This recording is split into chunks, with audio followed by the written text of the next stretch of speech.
All right, now it should be fine as of now. These should be reverted. We don't need those.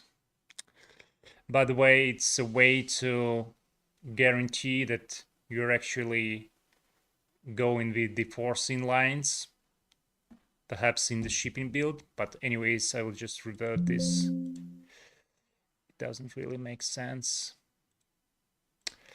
as it turned out to be. So yeah, hello guys. It's been a while since the last Ticking show, but I'm certainly into making them more often. But you should be like asking questions that we will postpone towards the weekly stream. And yeah, so feel free to ask whatever you like, and we get you covered. That's for sure. Um, Today we will be mainly focusing on the um, apparatus shmup sample, the apparatus shoot 'em up sample. Uh, I'm quite sure that you're all aware that it's like, well, the bit rate. Oh, 1 second. It wants to like crank up the bit rate, so yeah, I just gotta fix it. It was 8,000 before, but seems like it wants some more at this time. So I'm gonna hit apply here. Yeah, it should be now online. Let me just check that you actually can see me.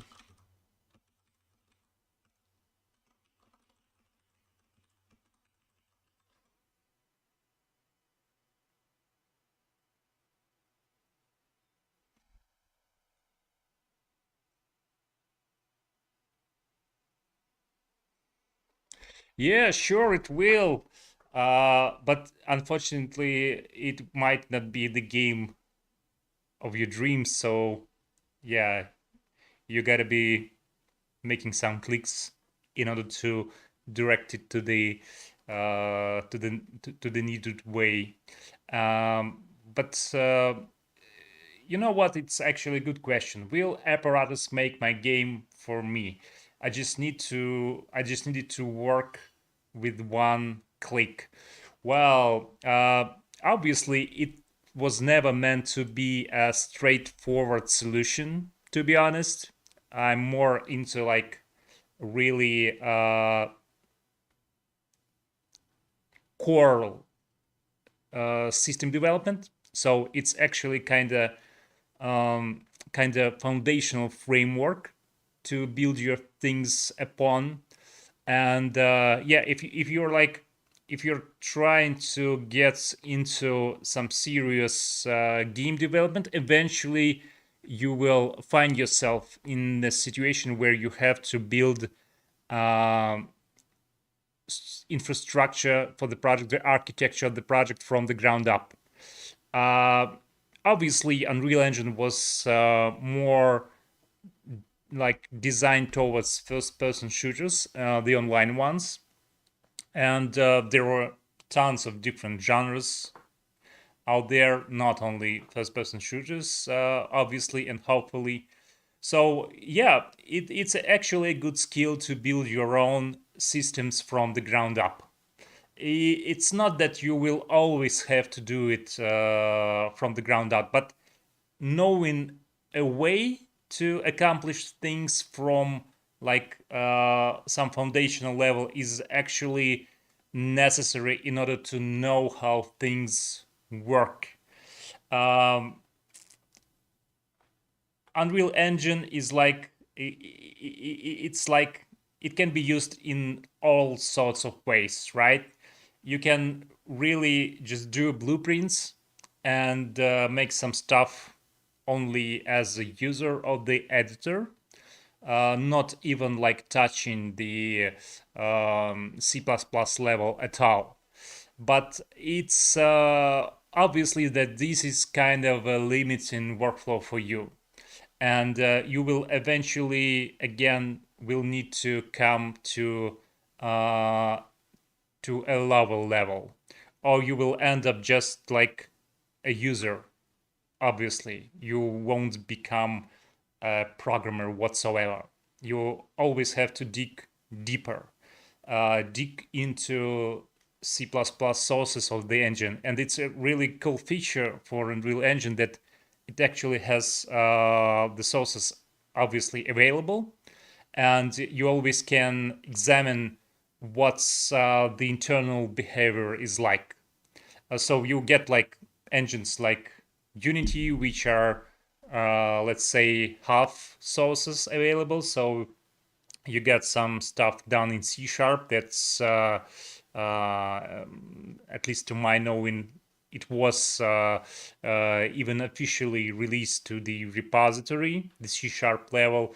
Then it wasn't really supported, so I'm not sure that there is actual there is some actual version in the Unity repository, maybe some editor stuff and something like that. They even reconsidered the licensing for the components that they've open sourced before, so they are now kind of restricted to be used only within Unity itself. So it's kind of tricky game there. But yeah, well, you can't really go any further than what Unreal Engine is presenting you with. You are essentially, if you're a registered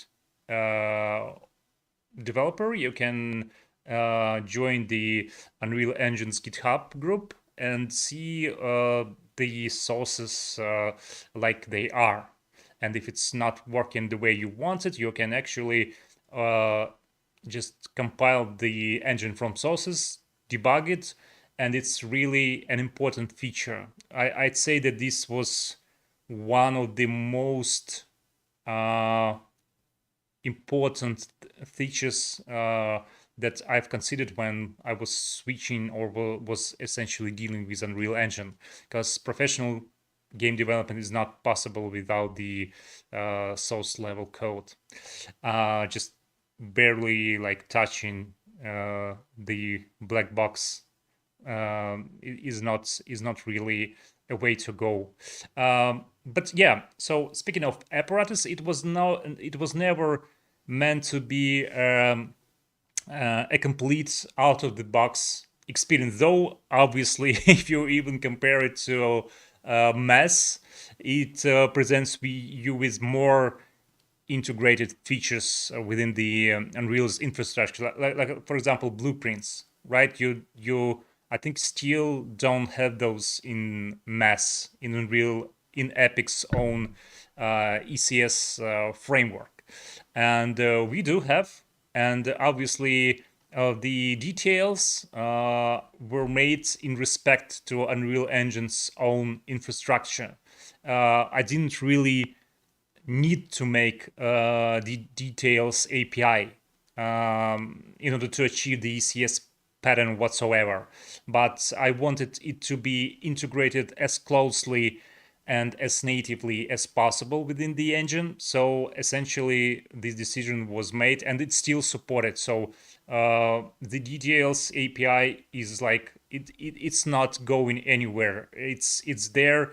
It has its use cases, like I've already mentioned in the chat. So if you, for example, have like not so many entities within your game, well, even for thousands of or even thousands of entities, it would perform well, and in some cases, it would perform even better than chunk-based traits. And these are native U object U object components. So these are as close to the engine's infrastructure as possible. But yeah, we essentially went into making Apparatus a movement, a certain paradigm shift, and we still consider it to be like the best way for us to actually appeal to you. I've actually met a lot of people that don't that love Unreal Engine as a rendering engine.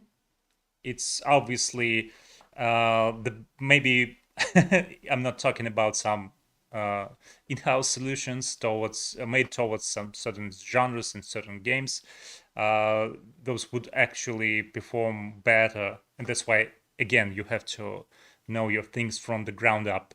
These specific solutions for specific games, they would always be more optimized towards those genres, those games, and would actually perform better on the hardware. It's almost always like that. But if we're using general purpose engine like Unreal Engine, it actually can make you feel uncomfortable if you have like um, too much built-in functionality towards one certain genre. And if we are talking about Unreal Engine, it's again clearly polished towards first person online based first person shooters, or how would you say, session networking replication based first person shooters. And this suits like very broad demographic actually, but it's certainly kind of narrowing for the rest of the people and for those who actually like want to discover some new opportunities within the engine. So if I'm actually, and I will show you today, if I'm actually beginning the development of some project, I would most of the time I would just erase everything Unreal Engine from the project. So yeah, I have to use certain things like game modes, some pawns, actors, player controllers. Obviously, those are kind of preset. For example, it's not like that in say Unity. So you have like be an ability to like really go from the ground up there. But no, yeah, certain things have to be managed and be done in Unreal Engine's way.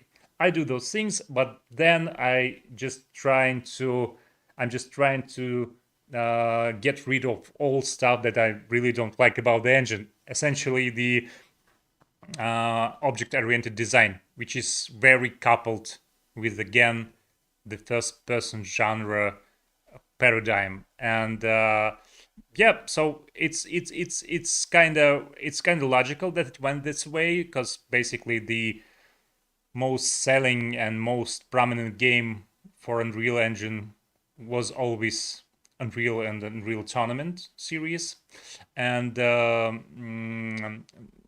historical kind of logic is there.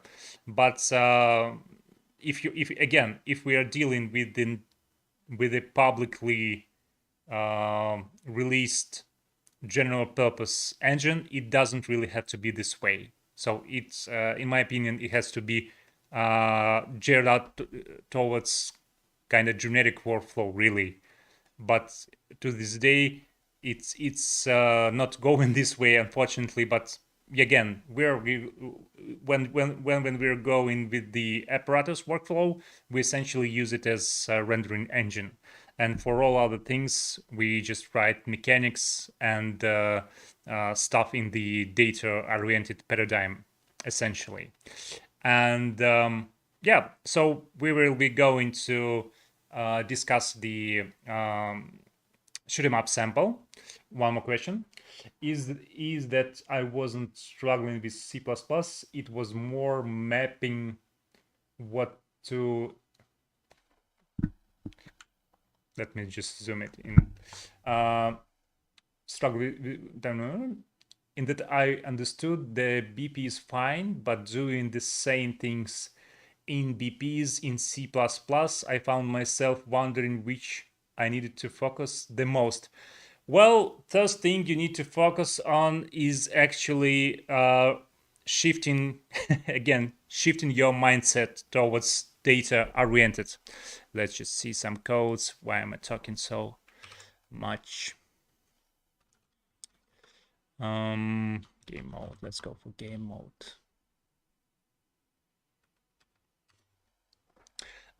Just forget about the raw C++ stuff. All those things like hierarchies, virtual methods, uh, stuff like that. You won't need it. Essentially, you will be using something else, what I will show you later. So first of all, and I actually want to make it as prominent as possible, uh, Apparatus's C++ is not Unreal Engine C++, and it's actually a kind of a wrong thing.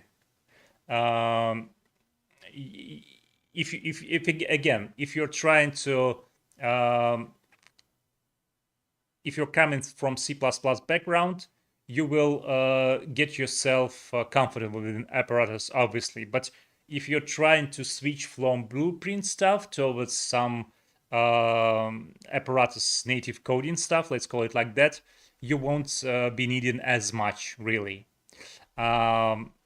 Most of these things are really done in form of copying and pasting stuff, and the C++ kind of presents you with the wrapping for the things that you need to do. So, for example, if we're going with the basic located trait, so this is used quite often within the apparatus and within the shoot 'em up sample. It's basically a wrapping over the location. You don't even need those things really. They mainly for like backwards compatibility, and the converter to the vector is made in order to be able to use it like a normal vector, really. But you can essentially just copy and paste this stuff all over again. You don't need to like uh, build it from scratch, essentially. So just copy and paste the main stuff into some new traits, and you're essentially done. So yeah, so the located trait, it's basically kind of a holder for the vector, for the location of the entity. And yeah, that's essentially what we see here. Only one property, only one struct field.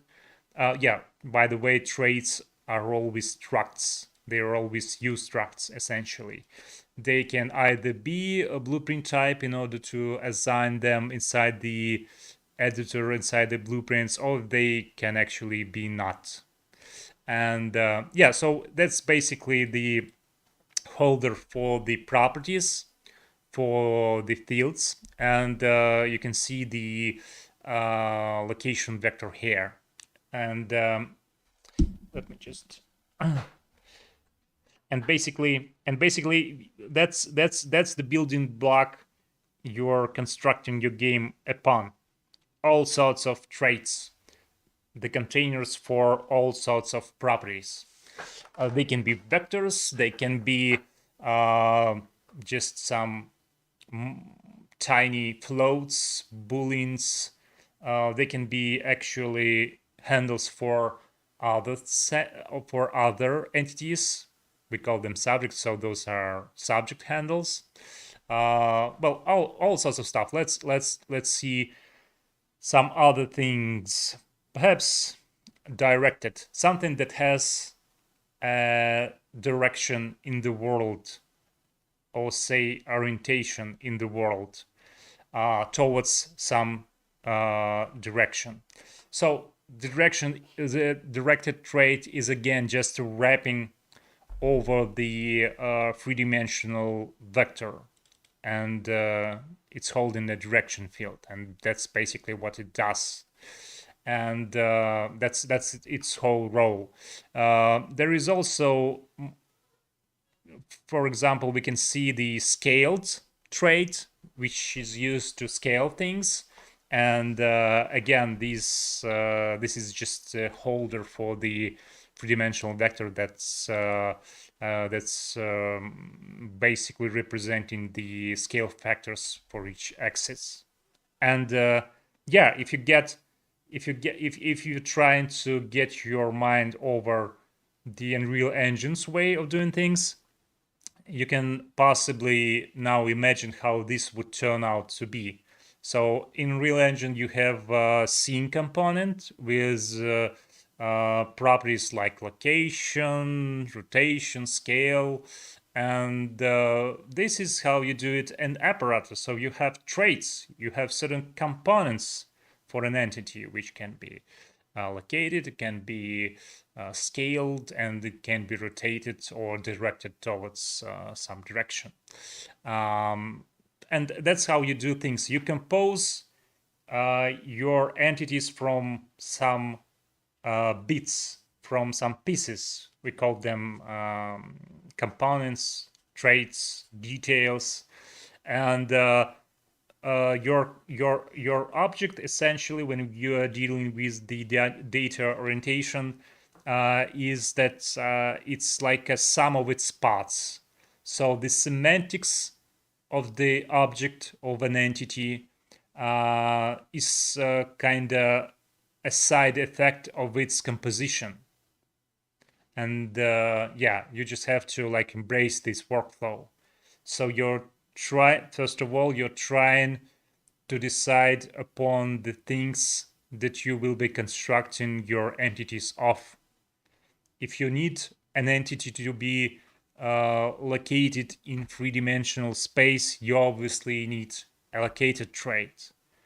If you need it to be rotated again, rotated trait. If you need it to be an entity that's being rendered with perhaps the static mesh, it should be having a rendering trait. It's a more complex thing really here. So we got the owner, it got the ID within the owner, but essentially it's the same basic building block, really. So right, this is how you think apparatus. This is how you think data oriented. You have your building blocks ready, and then you just try to then you just try to formalize it in terms of dynamics. So what's actually happening within the with the entities of some certain composition.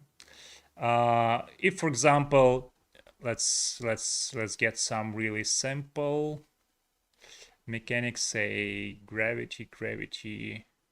Yeah, so this is gravity mechanic. Obviously, gravity can be performing on things that have a location in space.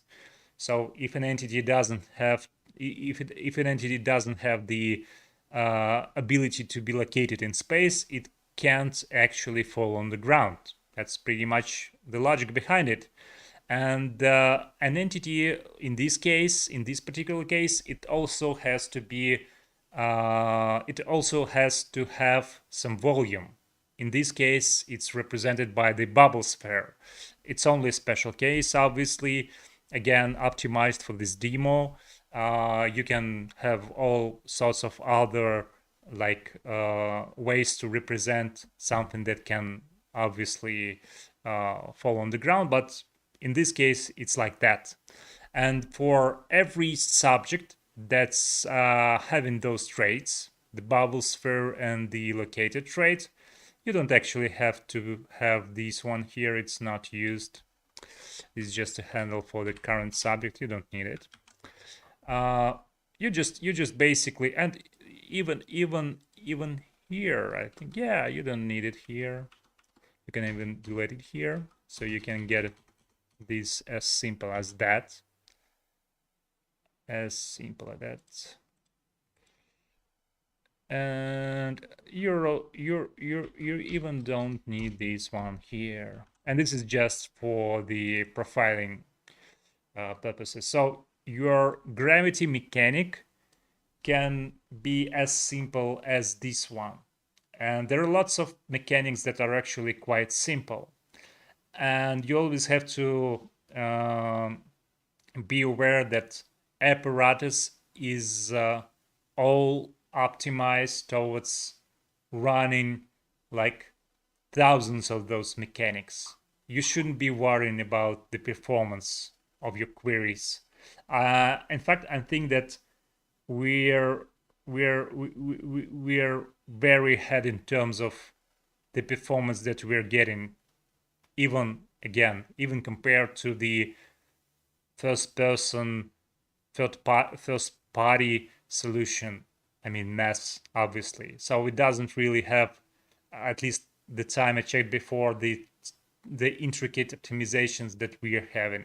So just don't worry about the number of mechanics that you're producing. Don't worry about the number of components, traits, details that your entities are comprised of. Just go and try better try spending your time on something that's actually like valuable. Don't optimize. It's mainly our job to do the optimization behind those queries. They're quite cheap within apparatus. And yeah, so you're trying to formalize the logic behind the combinations and write some lambdas. You don't write any C++, any complex C++ code here. And even for the kind of more complex mechanics, you still see some really I can't call them really difficult blocks here. They're obviously, but let's see about these. For example, located, location plus equal. So it's basically like incrementing it by the velocity multiplied. This is essentially the direction for the velocity multiplied by speed and multiplied by delta time. This is how you just move your enemies, for example. It's really that simple. You don't really have to go like uh, with some complex, again, virtual overrides, trying to wrap your head over what to make what to make it into the base class, what to make it into the child class, and how would you wrap it in some like interface and stuff like that. So basically the usual OOP stuff. You just have to write some tiny bits of mechanical logic, and that's what you do. Some small, even tiny bits for the building blocks, traits and details, and some really not complex mechanics. In fact, this sample was created on the weekend. So the logic behind it, the main logic and the most kind of major part of the sample was built only where only during like 2 or 3 days. It's really that simple. It's what you see here is basically the whole code for the sample, right? If you would get yourself into creating the same thing with the help of like OOP blueprints, I mean OOP blueprints obviously, and stuff like that, you would get yourself into a mess that would then become unmanageable by yourself. So you would struggle to scale it, to add new mechanics. And if you want to add new mechanics to this sample, you just have to, like, for example, just copy and paste it into some later block here, and just write your new lambda. By the way, the lambda syntax, it's kind of tricky. So let's discuss it here. One more second. I will just try to see any questions.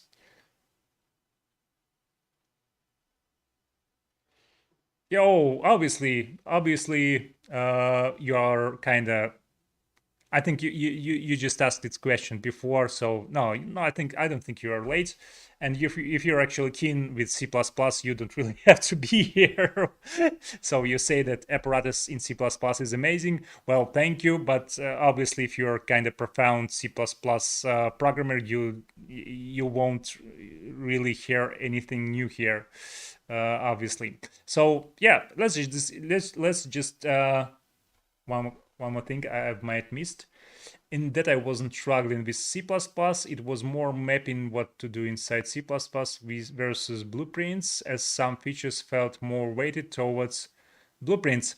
Well, it's not like that within Apparatus. So essentially, the blueprint API is kind of front end for the C++ one, and you actually can do more in C++. For example, you can't really do multi-threading in blueprints, and I'm not even sure you even that the blueprints virtual machine is actually like 100% thread safe.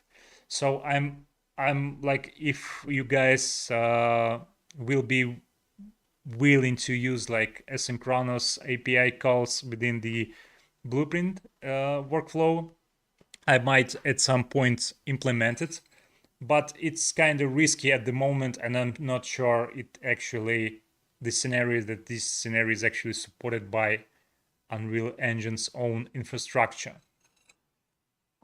Essentially, like, being able to do multi-threading needs the blueprints virtual machine essentially needs to have a notion of threading, a notion of separate call stacks, things like that. And yeah, it's kind of a risky path at the moment. I know that, for example, the animation blueprints are thread safe, so they can be concurrent, as far as I know. But I'm not sure about the even the whole purpose of this feature. So you're usually doing multi-threading when you need like a performance optimization or performance boost. And if you're going this way, you'd better go C++ anyway. So switching to C++ and using the operate concurrently API here is just better than doing your stuff within blueprints and trying for me to for myself to trying to like figure out if blueprints are thread safe in the first place. So yeah, the Lambda API, it's kind of tricky, but it becomes really familiar to you once you actually understand how it works. And the first thing you will note here is the ampersand symbol here within the square brackets. It's basically how you capture the external state. For example, the curve here, it's used within the Lambda, and you always have to capture it first. You can capture it by specifically like noting it here. So for example, like curve here, and you will be able to use it from now on. But then again, you have to like capture all other stuff again as well. So for example, the curve, the delta time. Otherwise, if you just stay it as a curve, here the delta time becomes missing. So you need to specify this one explicitly here.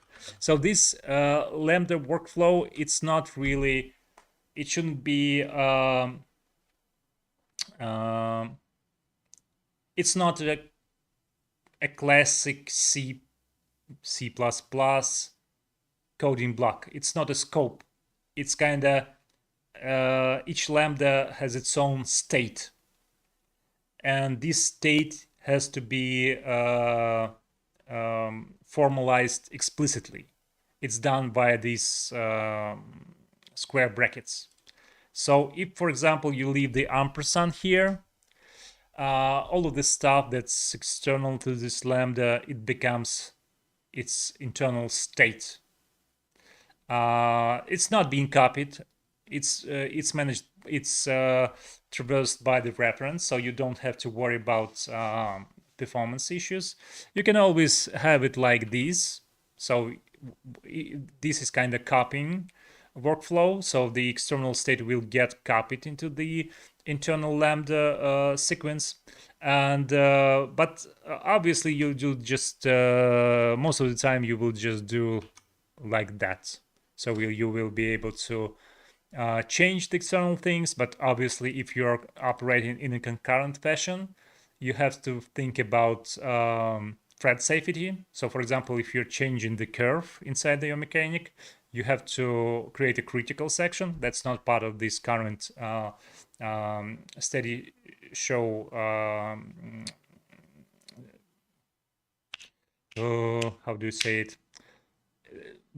It's not part of our current lesson, let's call it like that.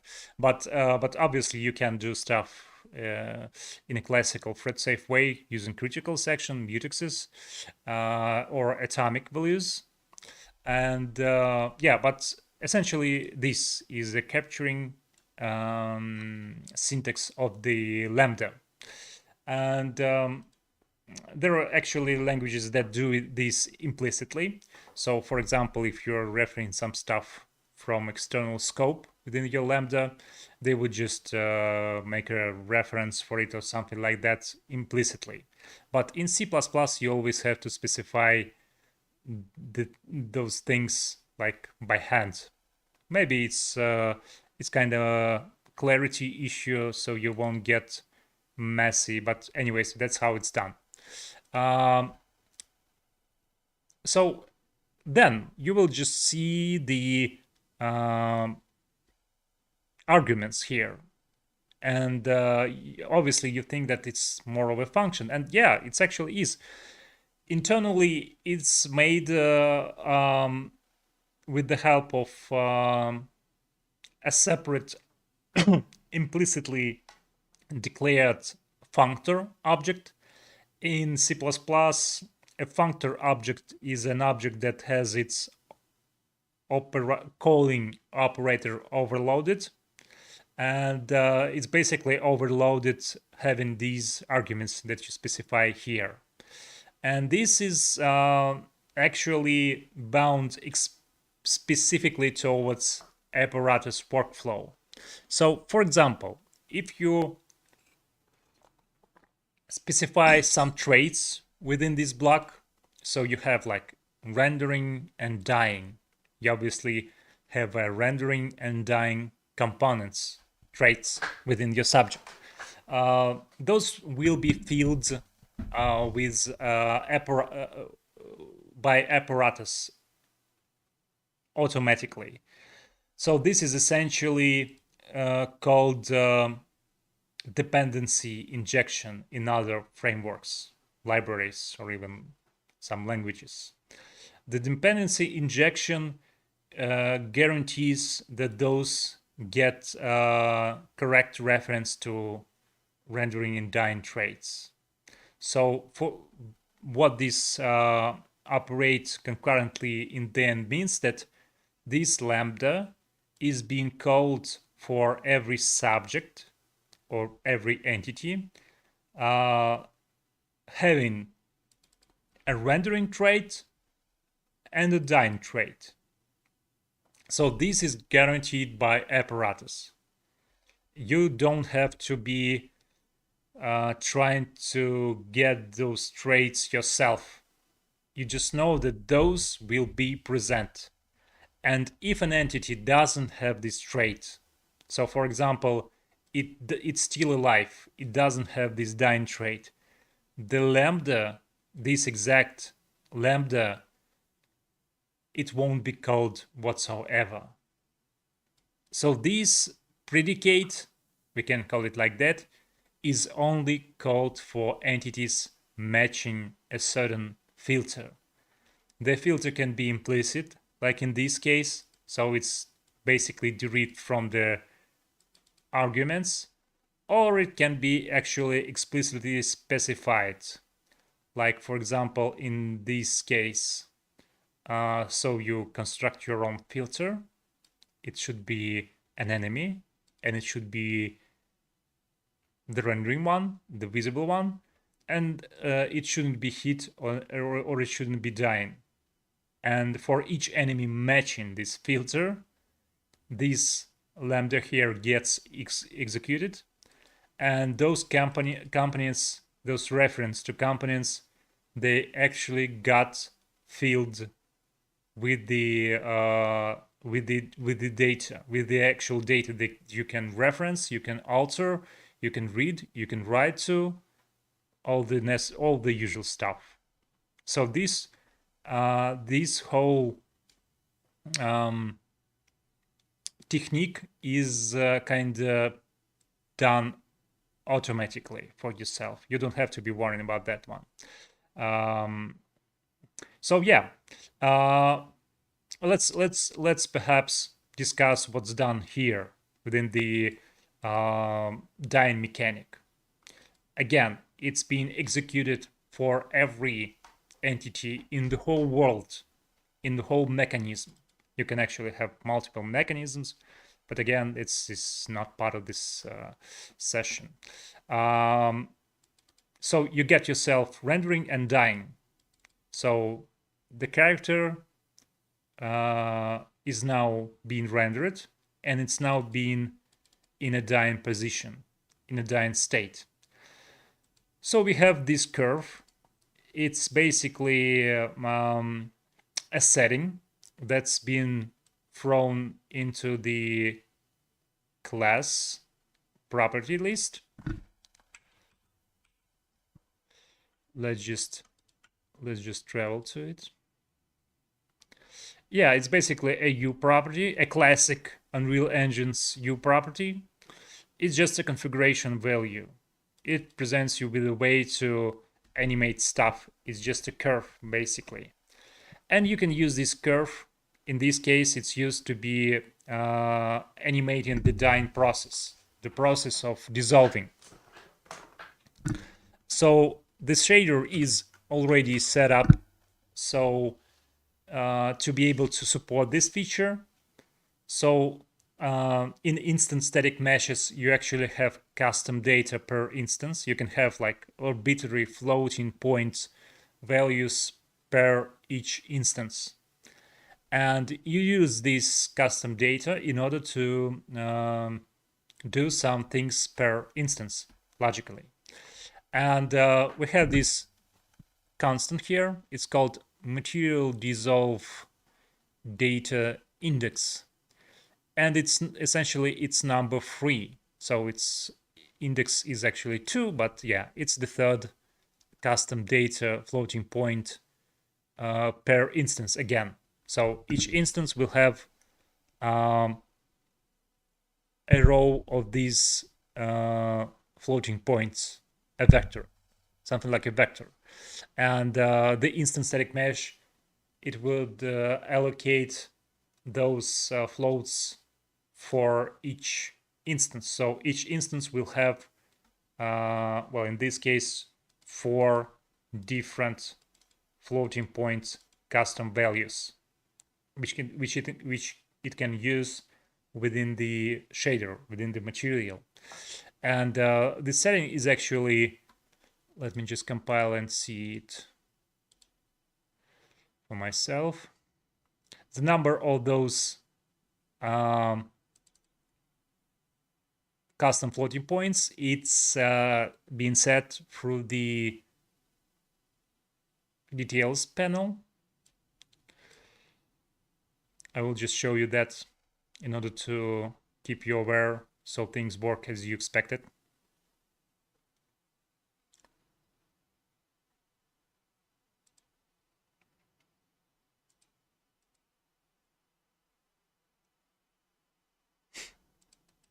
Yeah, one used Drill Robin smiley.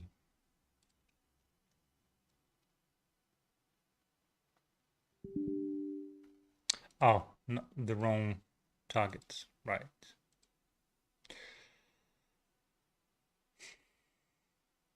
I wonder why Epics don't really support Visual Studio Code that much. It's a total go-to solution for myself. It's lightweight. I like how it behaves essentially, but for some reason, Epics don't really support it this much. It has some certain things not working, but I got myself around it. You can use whatever you like. You can use Visual Studio, Rider, doesn't really matter.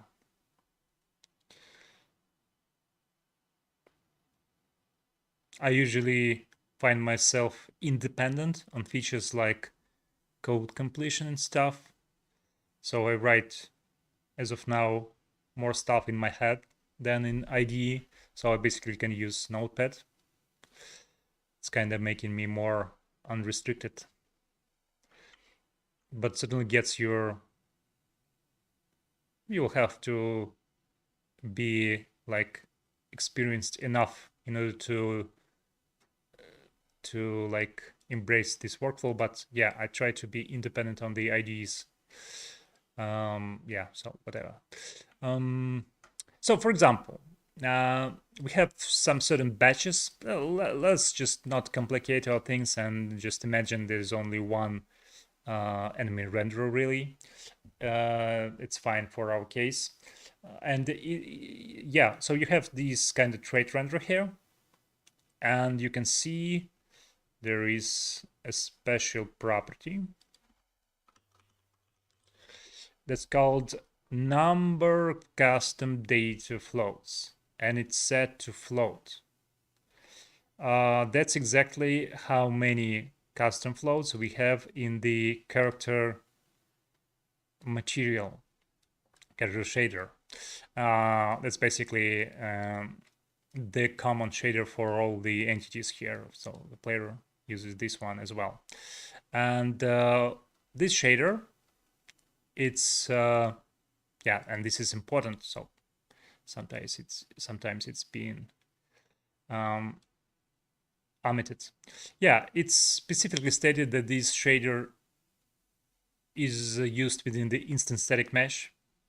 Otherwise, this won't work at all. So you will see the default checkered material. So keep aware that this one is set if you're using instance static mesh.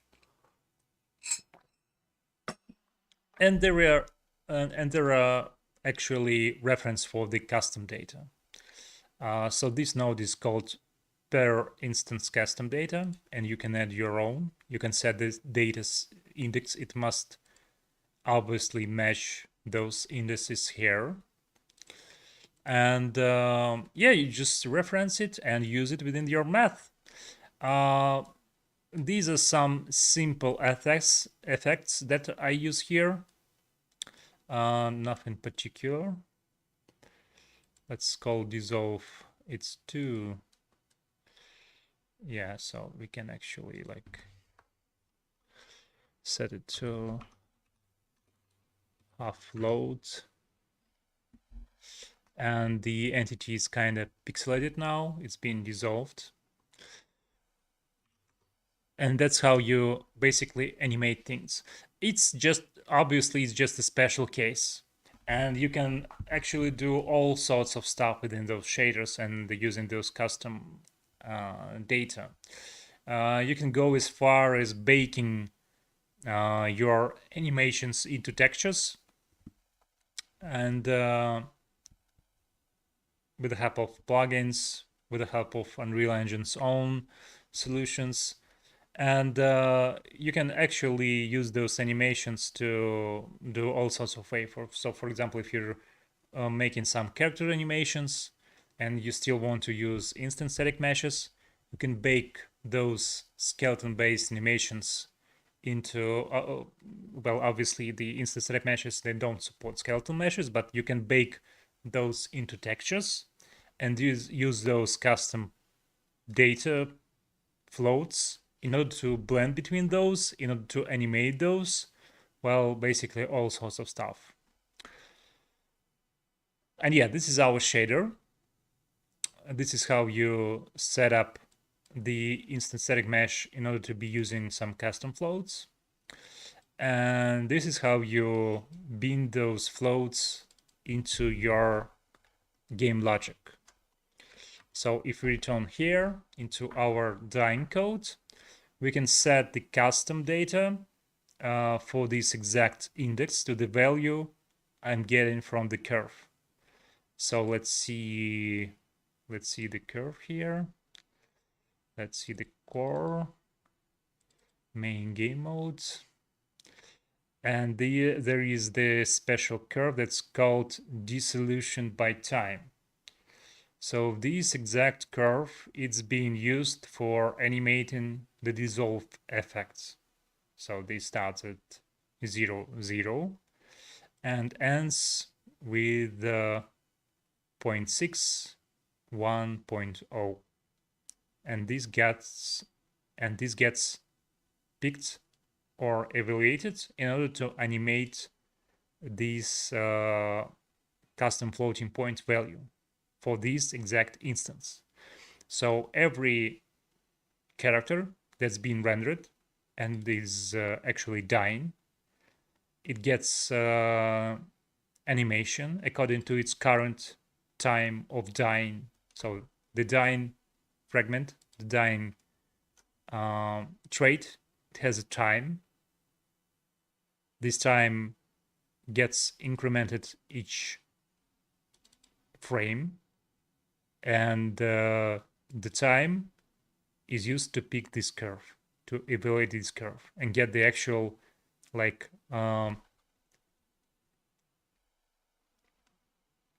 the ratio for the dissolution, for being dissolved. Yeah, this is obviously a concurrent mechanic, so it runs in parallel. So for example, if even hundreds of units die, are being in the process of dying on a current frame, they all get processed concurrently in separate threads. And that's why essentially we have to use the despawn deferred version here. You can't use the normal despawn since it will be insecure. The actual freeing of the data has to be postponed till the concurrency is ended. Yeah, and that's how you do the C++ stuff within Apparatus. It gets a bit more complex, obviously, for more complex mechanics, but it's still kind of really simple in its nature. Just writing some functions, some lambdas, nothing else. No complex stuff dealing with hierarchies, no complex stuff dealing with interfaces, virtual methods, OOP stuff, nothing like that. It's all basic lambda writing. And this is Apparatus's C++. You don't have to be an expert in C++, really. Just some really preliminary knowledge for the lambda syntax is enough. Obviously, you have to understand how references work. So these are not passed by value, but by reference. But that's basically enough. I think I should be asking for questions now, since I have really told you a couple of things. Maybe something was unclear. So let's go on with the questions.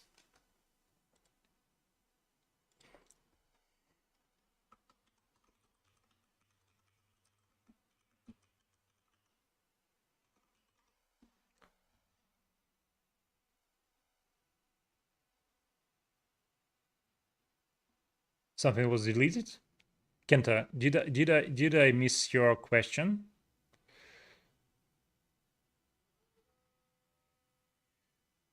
I can just go on with Arlen mechanics.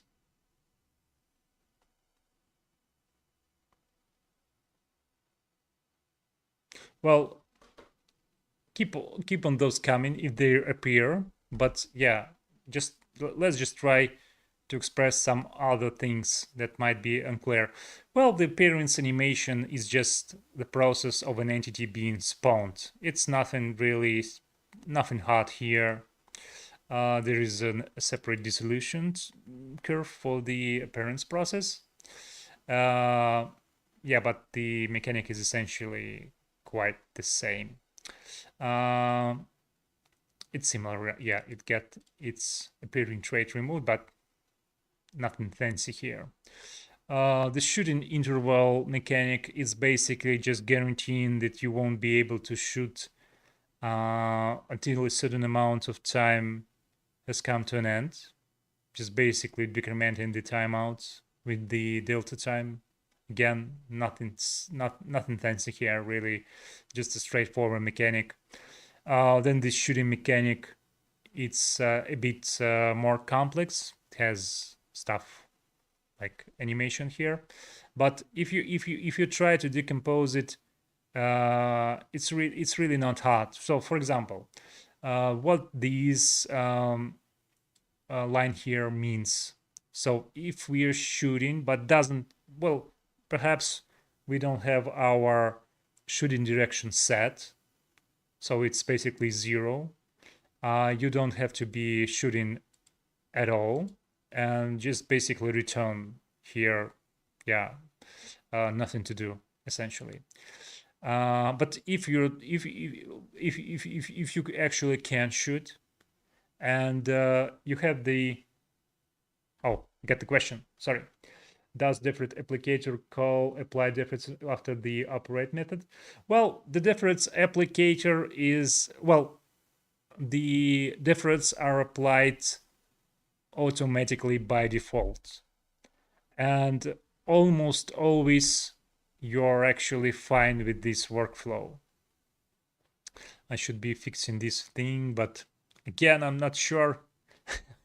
I've already like tried to search it in some very distant places, but still can't find it. But anyways, yeah, it should be fixed.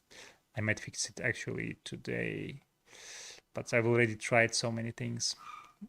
Maybe it's in the blueprint nodes, the custom ones that I'm using.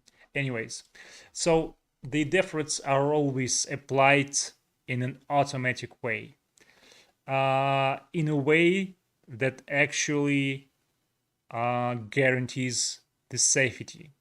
So, for example, if we're currently in the solid paradigm, we can't apply the difference since the state is frozen. But once we come out of this solid workflow paradigm, the difference get applied automatically, so you don't have to worry about this.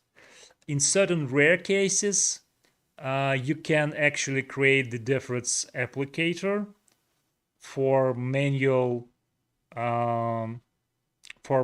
control. So the difference applicator, it tries to apply the difference when it's out of scope, basically in its destructor. So for example, you can declare a certain scope, create a difference applicator of this there right at the beginning, and when the scope ends, so when the curly brace ends, the difference applicator will try to apply those difference that were collected during this exact applicator was active.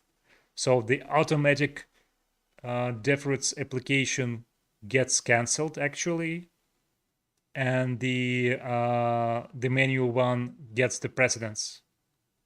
So you, for example, you can queue all sorts of difference from a bunch of mechanics, but you want to postpone the application till later, and there you basically create the difference applicator for this purpose.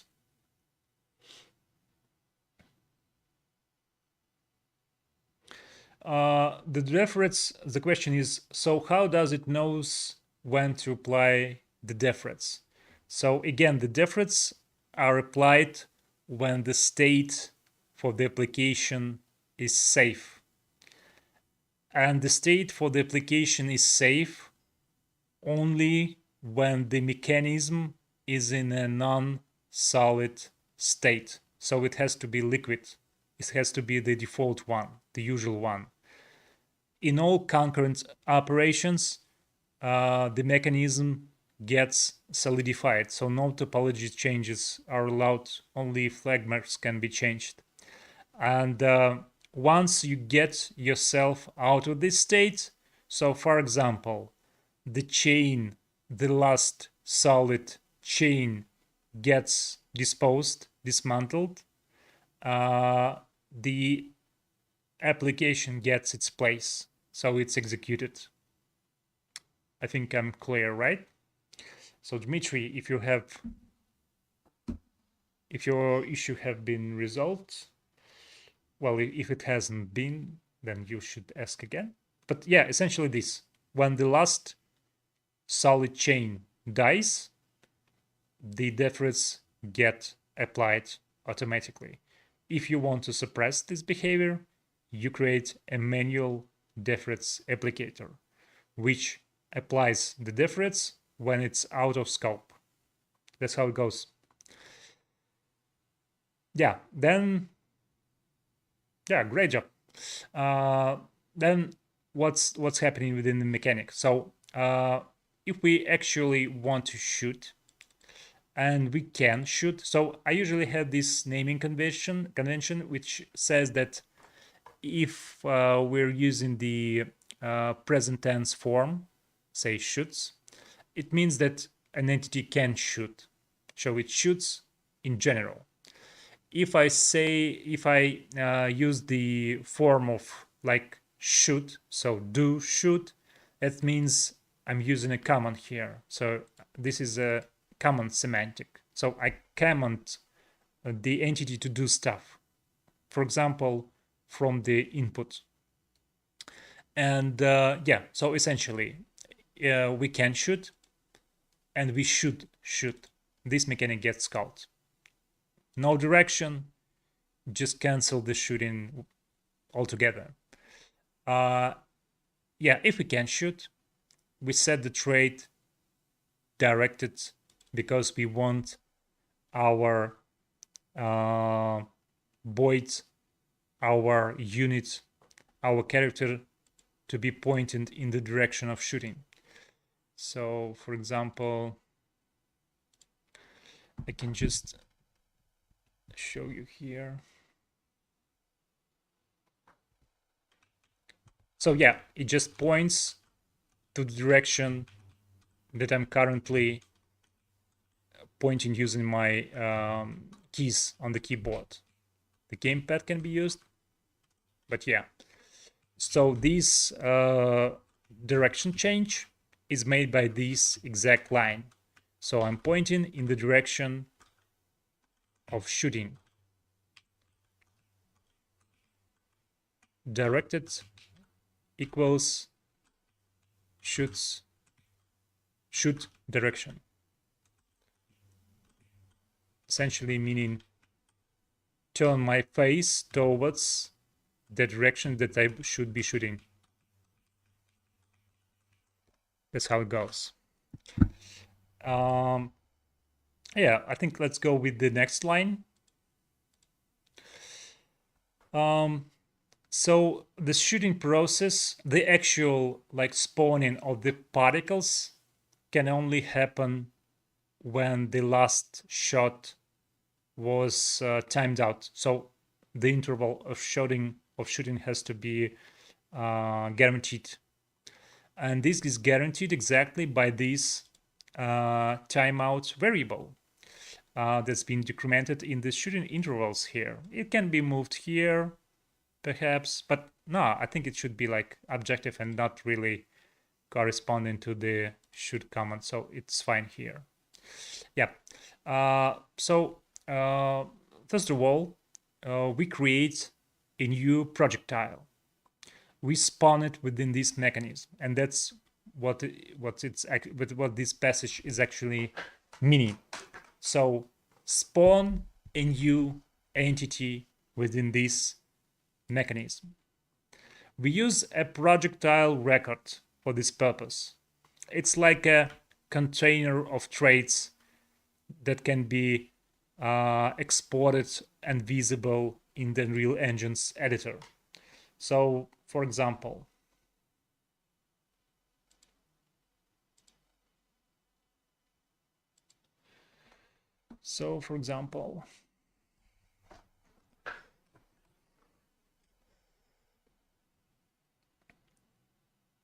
we have our player. It's called player pawn. Pawn, patapon. And we have its traits set. And one of the traits is called shoots. Wait a minute.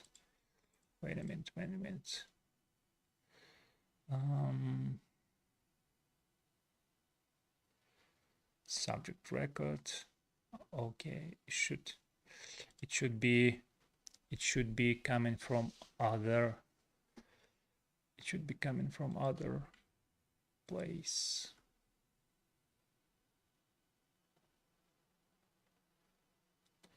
So it's kind of subject record.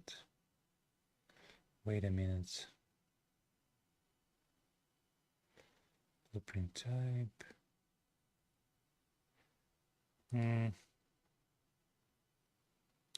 Should. Let's just see where this one is assigned. Yeah, it's basically here. I was in the right direction.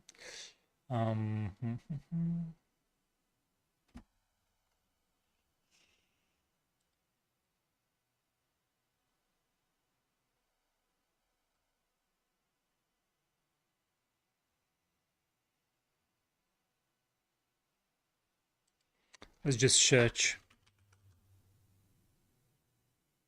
Yeah, in attacking.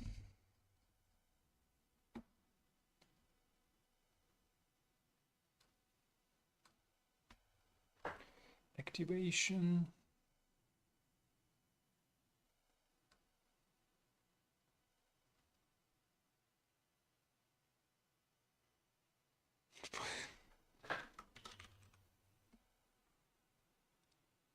Anyways, let's just see it in this search here.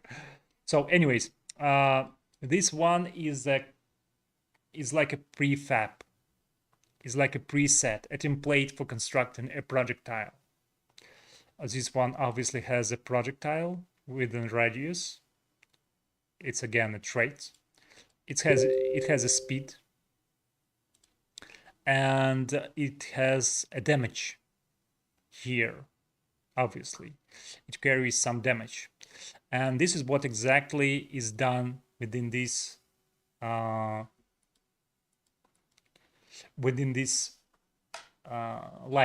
So a new projectile is spawned from a user, say game designer set record, projectile record, and then we just set some traits for it, like being directed towards some vector, set it to be located within the player, near the player, and set it to be moving in the direction of the shot. And this is like obviously copy and pasted from this piece, but in all sorts of directions. So we have like rays. It's one ray in the beginning, but then it breaks into multiple rays. And this cycle is exactly about spawning the bullets in various rays, but essentially it's the same at this piece. So by this mechanic, we actually see how simple is to do things within Apparatus, within C++.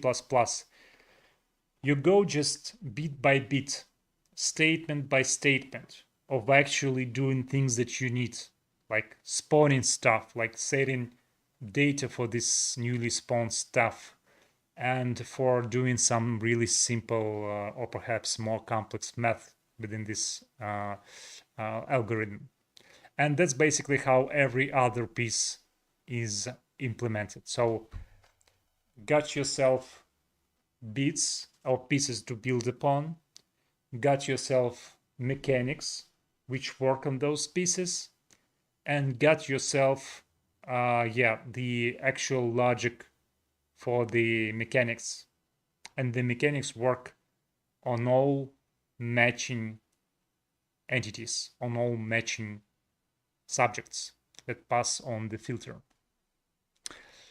Yeah, and I think it's basically the same within this demo. You can read the other stuff quite easily. There is also a spawner class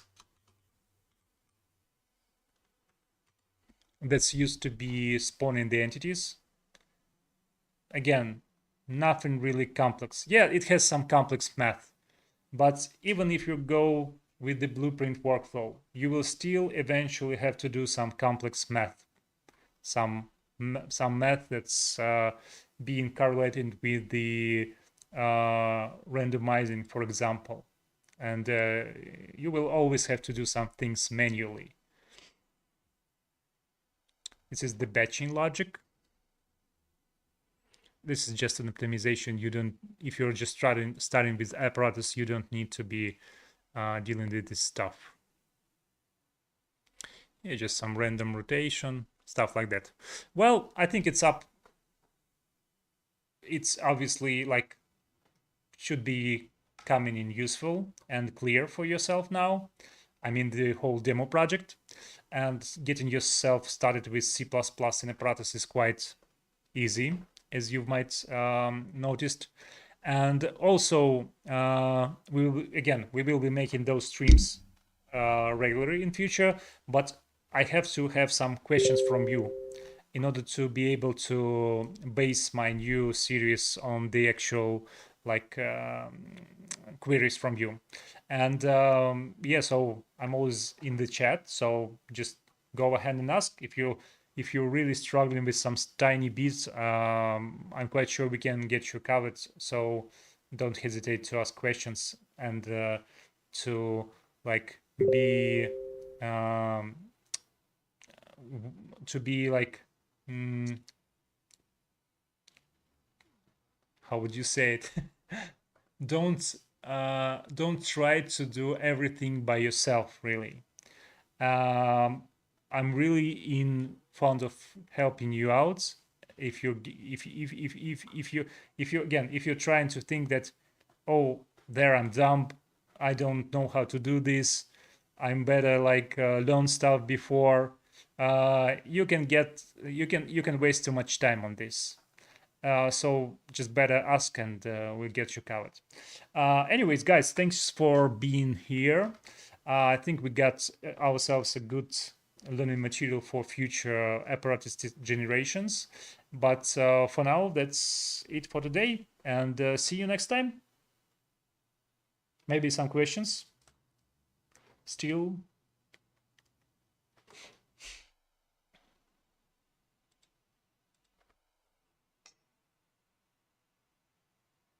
No, I think we're clear, right? But anyways, if you get any new questions, you just can go and ask them in our Discord channel, and we will answer them on the next stream, perhaps.